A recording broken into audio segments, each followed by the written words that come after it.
So I went back up to DC, and I'd put my phone on vibrate. I always sleep with it, you know, on the nightstand, and I heard it going off, and I looked at it, and it said, "I have your kids." When my neighbor, you know, said, "Your daughter couldn't wake your husband," I just, you know, I was terrified. I thought, well, that was the end. On May 3rd, 2017, Sergeant First Class Dustin Wisdom, stationed at Fort Bragg, North Carolina as a Special Forces medic, died at the age of 32 due to a heroin overdose and apparent suicide. He was found dead on the living room floor of his home by his 8-year-old daughter, Leah. Dustin leaves behind his wife, Chloe, daughter, Leah, and son, Jameson. There was no saving him. It doesn't matter how much I tell him I'm going to be there for him, regardless of everything. You know, how much we get through personally, how much our relationship survives.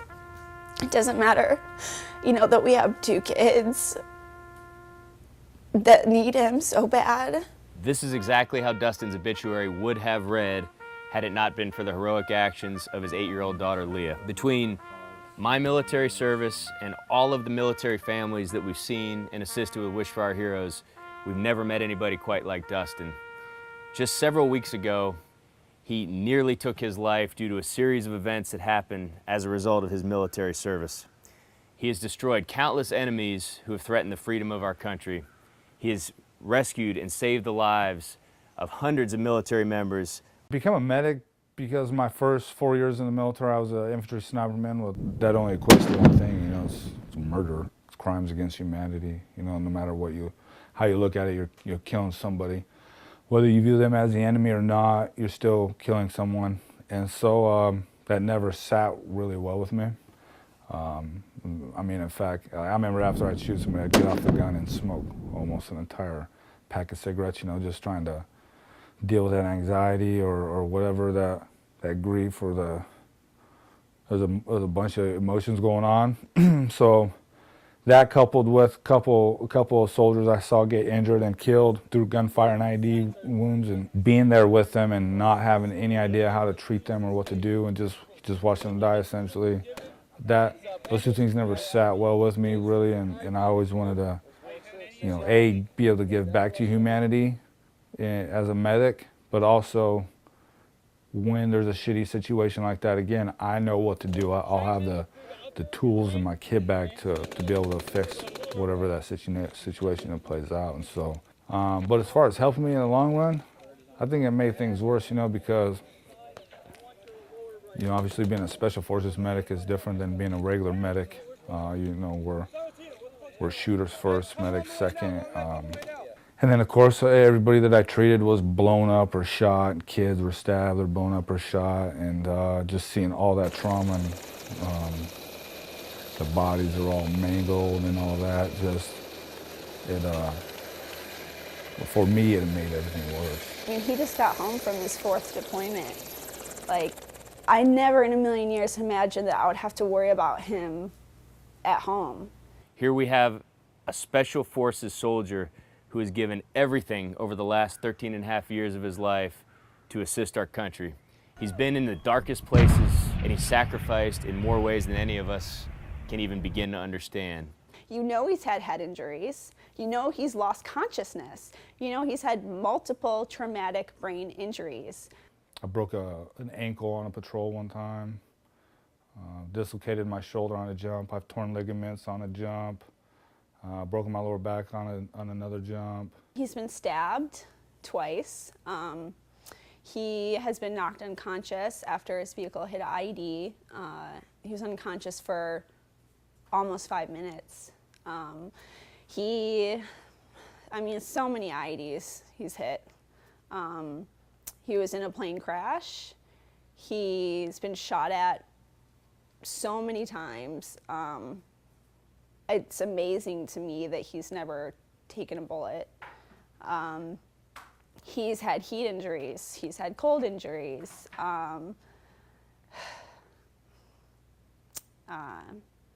Back injuries, head injuries, shoulder injuries, you know, from jumping out of planes, from falling off the back of vehicles.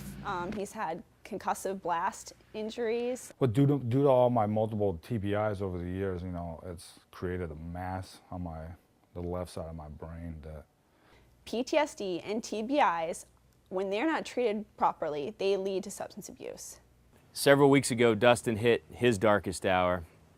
He had hit rock bottom and he needed a helping hand. Who was there to help him? The answer was nobody. Our government turned its back, our military turned its back, and all of those around him were not there when he needed it most. The only person there was his 8-year-old little girl, and had it not been for her, Dustin would not be with us today. When I got off of active duty in 2012 and switched over to the National Guard, there was a lot of time where I was alone by myself. I didn't have to go to work, I didn't have to go to formation, or there was no reason for me to put on a uniform. And essentially, I was taken off the team rather quickly, and so that was I was isolated. You know, I didn't really identify with any of the local people that lived around me, the civilians or anything like that. So just it was another reason for me to just tuck everything away and press everything down and just keep to myself, you know. There was definitely like a just detached part of him when he was here, and I would get so frustrated with it. Of course, there's always that one question, have you ever killed anybody, or have you been to Iraq or been to Afghanistan? And I completely understand. Those are valid questions. It just gets old after a while answering them all the time. The majority of service members never killed anybody. Because I don't want to hear anybody's story, so I'm pretty sure they don't want to hear my damn story, so I would rather just not talk about anything anyways, you know? I began to wonder, like, is this even what he wants? Does he even want a family? You know, does he even want to be involved? What's going through his mind? And I just had to constantly remind myself that that's not him. Hell, sometimes I don't even want to get up out of bed or get up out the couch, not because I'm tired, it's because I don't want to do anything, you know, nothing. It's just, life is dull as shit. I felt so helpless, you know. Like you said, I've deployed. 3 of my deployments were supporting special operations, various units. So I can understand it and I could empathize with it a lot more than other people could, you know. And then to go and get my master's in mental health. Felt like I had been doing the right thing for so long. You know, being a medic, I guess you're kind of cursed with, you never ask for help, you know, so I would treat myself rather. Never want to look weak. But still he was able to, I think, hide so much from me and just keep saying he's okay. Or his most frequent response to me was, well, I just need to go back to combat and then I'll be fine. Coming back on active duty just felt like the right thing to do. Wake up in the morning around 6 a.m. to a burst of gunfire and an explosion, and there was one American up on the rooftop. He was pulling guard, you know, he starts screaming for somebody to get up on the roof and help him out. So me and the other medic that was there, you know, we wake up, look at each other, excited as hell, you know, like I knew right away what that was. And, you know, I was super pumped. This is my chance, you know, to go out. And so I go run up on top of the rooftop. I remember looking over there, it was about 100 meters away. There was a group of dudes, like 10 guys, and they're all wearing civilians. And I'm thinking, who are they, you know? YPG usually wears a certain type of uniform. Long story short, we ended up identifying like those are actual ISIS guys. And I remember thinking to myself, like, nobody's gonna fucking believe this. Like, I'm looking at ISIS motherfuckers right now. Like, for so long I've been watching YouTube videos, you see on the news, it's ISIS, ISIS, ISIS, you know, and I'm looking at them through my scope, you know, through my little ACOG there. Blew my mind. And, I mean, it's like a hornet's nest up there. And there's, you know, 3 different positions where ISIS dudes were hanging out and throwing grenades and shooting. I mean, it was pretty gnarly. One of the very first patients we had got shot right through his neck, and automatically thought he was going to be bleeding to death really quick. You know, I've seen neck wounds before, and they bleed real heavily, and this guy wasn't bleeding or anything, and ended up being completely fine. You know, so he went downstairs, got checked out. He was fine. We monitored him for about 30 minutes to an hour, put a bandage on his neck, on either side of his neck, and then you know, about an hour or two later, he was back up on the rooftop smoking cigarettes, getting his AK on. It was crazy. There was a wall around this compound, and the YPG was inside this compound, and there was one lone dude up on the rooftop just spraying, trying to get the ISIL guys, and the ISIS dudes were chucking grenades at that YPG guy. He was up there shitting his pants, right? And but they were all focused on that YPG. They all had their backs to me, so I just started going down the line, boop, drop one, boop. But I had to hit him a couple times each, you know. And then finally, the fourth dude, I thought he was a big fat ISIS guy. He was wearing a big fat black puffy coat, I remember, and it was opened up. And he turned around, and I started shooting him, and then he blew up. The whole day, they had us completely surrounded. We ended up taking about a total of 15 patients. A couple of them were kids. A couple of patients, you know, they ended up succumbing to their wounds. And because we were surrounded by them, we couldn't get medevac. So we had, you know, in between bouts of gunfights with the ISIL dudes, you know, I'd come off the rooftop and go downstairs, help treat patients, stabilize them, you know, then go back on the rooftop, get situational awareness, re-engage if need be, or you know, figure out what's going on, then go back downstairs, treat patients. And it was just like that all day long. And then once the cover of darkness came down upon us, we ended up, you know, breaking down and evading back to the north. As much as combat has fucked me up, I love it, you know. It is ultimately the best drug. Like I was telling you before, when them first couple pops went by my head when I went up on that rooftop that morning, I felt a rush go through me from my head into my shoulder. You know when you drink your first beer, you get that rush in your shoulders, that feeling, that weirdness? Same shit, you know, all the way through my body. And it's beautiful. It's a fucking beautiful thing, you know? And you know, and a lot of the treatments I've been on are all about mindful meditation, living in the moment.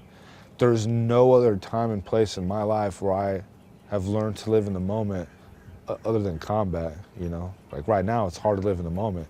But when I'm in a combat environment, walking on a patrol or whatever, it's like, I can really live in the moment. Those warriors, for our special forces, for people who have seen combat over and over and over again, compound trauma, that war does not end. It doesn't matter if they're home.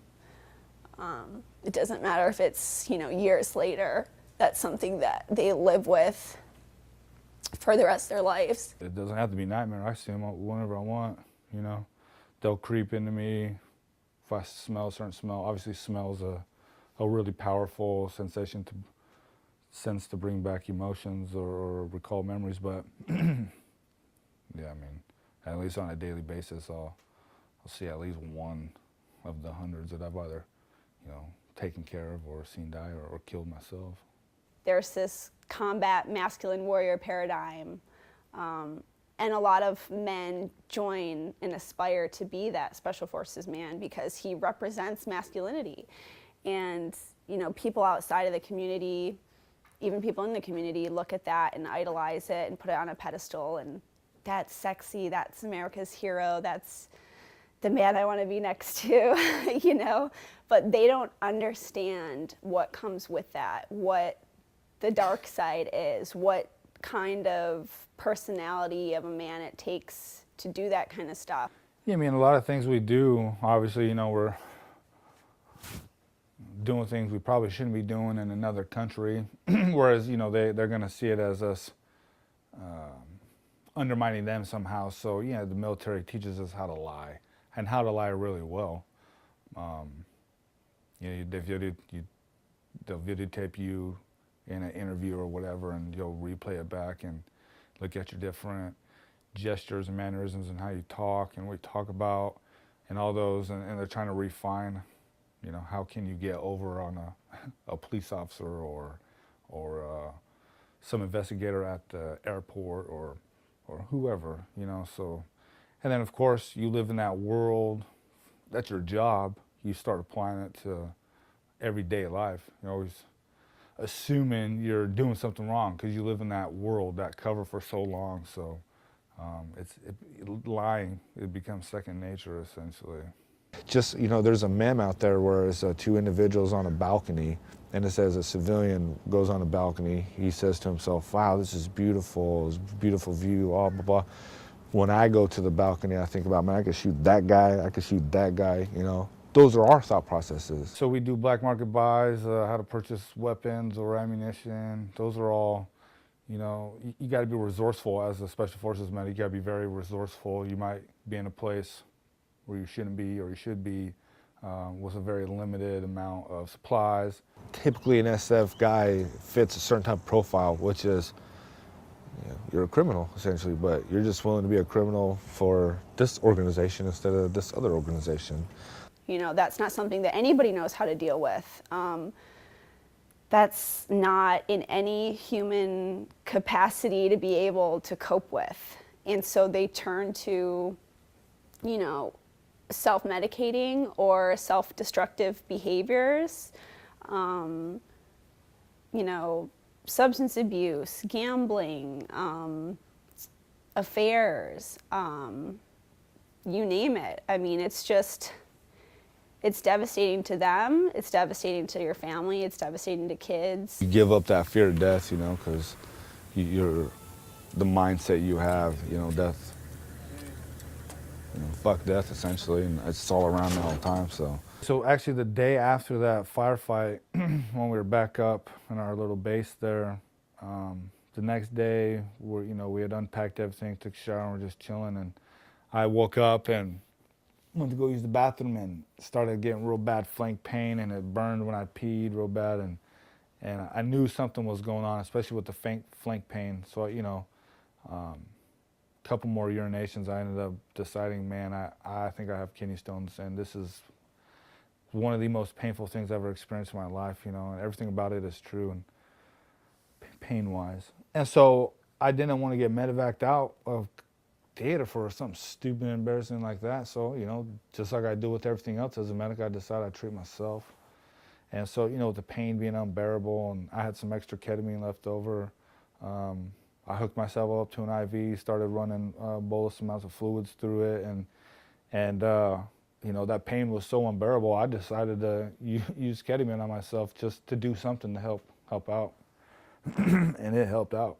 And it was the greatest feeling I ever had in my life. And it helped me also to relax and kind of suppress the emotional event that happened the day before.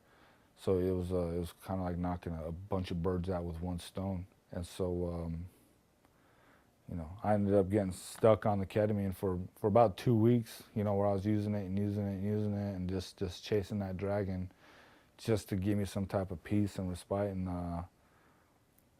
you know, about after 2 weeks of doing that, I realized it wasn't working.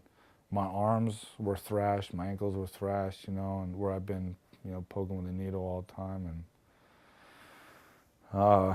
And I knew I needed help. I went to my team leader and confessed to him and told him what I had done.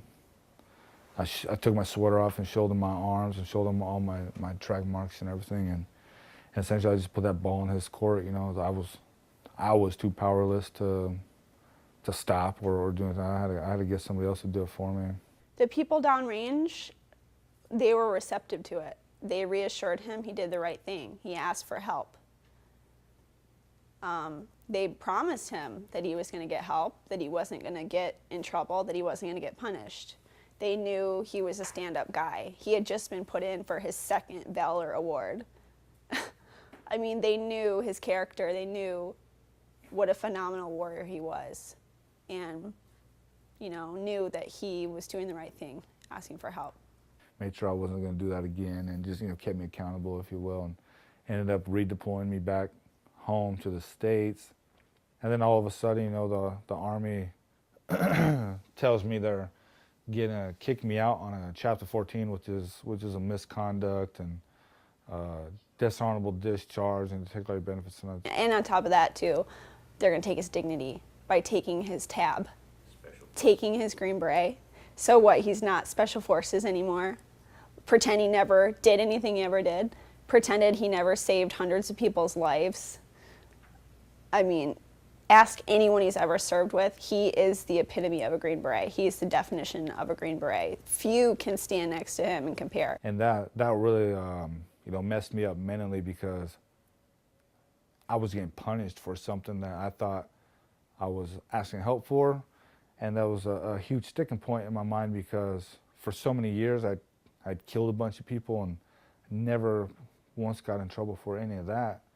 But now, because, you know, I used some drugs and I didn't get caught doing it, I sought help, now I'm getting punished, you know, and it was like the worst punishment I could ever got in my life, you know, and so it was a little damning to me. And I felt, you know, if the Army is doing this to me, then clearly I'm a bad person. Clearly I'm a criminal, you know, and that just reinforced all those thoughts and emotions I had of myself already, from the guilt and the shame that I've been carrying a long time for, you know, the killings that I'd done in the past. So you don't care about our family, you don't care about our kids, you're just gonna put us on the street. And I mean, I can't even comprehend that. Like, man, I didn't join the Army to become like this, to do this. This whole time I never had any malicious intent by any means. I've been just trying to take care of myself so I can help everybody else. Drinking and substance abuse, actually, not just drinking. It's a way of life in the military, it really is, and it's accepted as part of the culture. But, you know, the military turns a blind eye to that culture and knows it happens, knows it goes on. I mean, it's so prevalent actually in the SOF community that it's called the 18 Delta curse, because all the Special Forces medics, you know, they have access to their own drugs, they sign for them, they know what they're for. They end up falling down the same path that Dustin did. it's just the easier way out, you know. Trying to commit suicide is the easy way out. I was like, can you put Leah on the phone? Can I speak with her? And she's like, yeah. And so she gives Leah the phone, and, you know, her voice is kind of shaky. And I was like, hey, honey, it's going to be okay. What happened? And she said, I couldn't wake Daddy up. And I was like, okay, you did the right thing, you know. Is your brother okay? She's like, yep, I picked him up and carried him across the street. And I decided I was finally going to go through with what I had been thinking about for years. I just never really acted on it. And, you know, I waited till about 1 or 2 o'clock in the morning when, you know, everybody was asleep, it was quiet, and I bought a gram of heroin from a person, and I knew if I took the whole thing, that would be enough to put me to sleep, and, you know, I want to wake up, and so, you know, I sucked it all up in a syringe and then shot it. I guess I had made a loud noise when I fell, or something. I have no idea what happened. Somehow my daughter, you know, came downstairs and found me, and you know, tried waking me up and couldn't get me awake. Heard me like making really weird noises, and, you know, it's probably me trying to breathe, I guess. And so she grabbed up the kiddo and went across the street to a neighbor's house, and he came over, saw that I was unconscious and unresponsive, so he called 911. And so as soon as 911 got me, they slammed me with a bunch of Narcan, and it woke me up, and, you know, right away I knew that I had fucking failed, and that was pretty embarrassing, you know,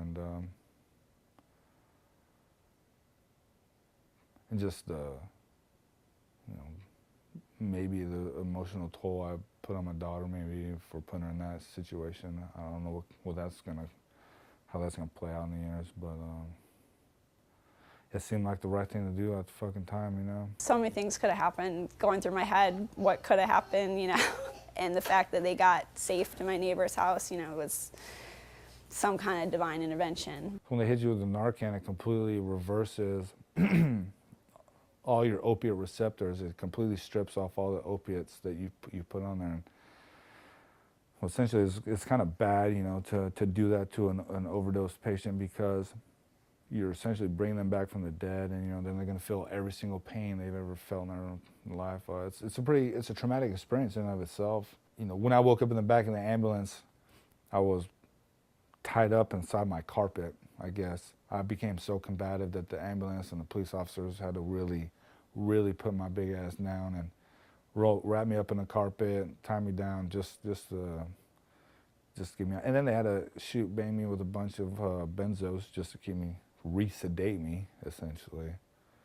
When all they really had to do was just titrate me a little bit with a little bit of Narcan, just bring me off that, over the edge, and then I would have stayed sedated all the way to the hospital ride. But PTSD, moral injuries, TBI, if you don't get attention for them like you would for any other physical combat injury, you're not going to be in control of them anymore. They're going to have an outcome like this, be it substance abuse, be it some other addiction, some other, negative behavior. It's going to destroy your family. It's going to destroy the soldier. And unfortunately, you can't rely on the military to be there for you. You need to get help. You need to accept the fact that it is an injury that needs attention. It changes you on a neurological level. Your neurotransmitters are off. Your behaviors are going to be thrown off, your emotions. You need help with that. You cannot do it on your own. And just like there's no shame in getting attention for an amputation, there's no shame in getting attention for a mental health injury or for a TBI. So, I definitely don't deserve her love, but I'm glad I have it. I had an epiphany essentially when I woke up in the back of that ambulance. I've been in firefights with Taliban, with Al Qaeda, and just recently with ISIL's dudes, and tried to die in some of those firefights. Still wasn't able to get killed. Get home, I tried taking my own damn life. Still didn't work. I essentially shot and missed, and I came to the realization, I think I need to probably give up the whole dying piece, maybe practice and learn to live a little bit and enjoy everything. Every day I still think about, could be a little pussy, go fucking suit up, and a couple no wars about to kick off. I don't want to be left out. I want to be part of that. Absolutely. I'm always going to be a junkie like that. Always. That'll never leave me. I know you're tired. I know you're worn. I know you're torn. You're losing all your hope, 'cause you're a long way from home. Oh, I know you're worried. I know you're scared. I'd like to put my arms around you, tell you I care.